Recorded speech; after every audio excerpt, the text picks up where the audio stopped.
Vendoor ലിഷർലാൻഡ് health ക്ലബ്ബിൽ പ്രവർത്തിച്ചുവരുന്ന golden age കെയറിന്റെ നേതൃത്വത്തിൽ golden food products എന്ന പേരിൽ ഭക്ഷ്യവിഭവങ്ങൾ വിപണിയിലിറക്കി.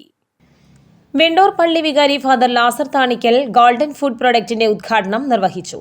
ഗ്രാമപഞ്ചായത്ത് പ്രസിഡന്റ് ഭാഗ്യവതി ചന്ദ്രൻ മുഖ്യാതിഥിയായി.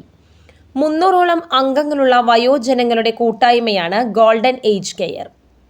തികച്ചും സൗജന്യമായാണ് ഗോൾഡൻ ഏജ് കെയറിന്റെ പ്രവർത്തനം. അംഗത്വവും മറ്റു സേവനങ്ങളും പൂർണ്ണമായും സൗജന്യമാണ്. മെഡിക്കൽ ക്യാമ്പുകൾ, കൂട്ടായ്മകൾ, ജന്മദിന ആഘോഷങ്ങൾ, വിവാഹ വാർഷികങ്ങൾ, കലാപരിപാടികൾ, സർക്കാർ സേവനങ്ങളുടെ അവബോധം, വിദഗ്ധ ഡോക്ടർമാരുടെ സേവനങ്ങൾ, സൗജന്യ വിനോദയാത്ര തുടങ്ങിയവ ഗോൾഡൻ ഏജ് കെയറിന്റെ പ്രവർത്തനങ്ങളിൽ ഉൾപ്പെടുന്നു. ഈ സേവന പ്രവർത്തനങ്ങൾക്കുള്ള ഫണ്ട് കണ്ടെത്തുന്നതിനാണ് ഗോൾഡൻ ഫുഡ് പ്രൊഡക്റ്റിന് തുടക്കം കുറിച്ചത്. ക്ലബിന്റെ ഓണാഘോഷവും നടത്തി. വെണ്ടൂർ പള്ളി വികാരി ഫാദർ ലാസർ താണിക്കൽ, ഗ്രാമപഞ്ചായത്ത് പ്രസിഡന്റ് ഭാഗ്യവതി ചന്ദ്രൻ എന്നിവർ അംഗങ്ങൾക്കൊപ്പം ഓണാഘോഷത്തിൽ പങ്കെടുത്തു. ജെയ്സൺ മഞ്ഞളി, നെപ്പോ ചിറമ്മൽ, ടിഒ ബൈജു, ജെ ആൻഡോ, മിനി ആൻഡോ, ജോൺസൺ, അൽഫോൺസ രാജൻ, ജോസി ജോണി എന്നിവർ നേതൃത്വം നൽകി.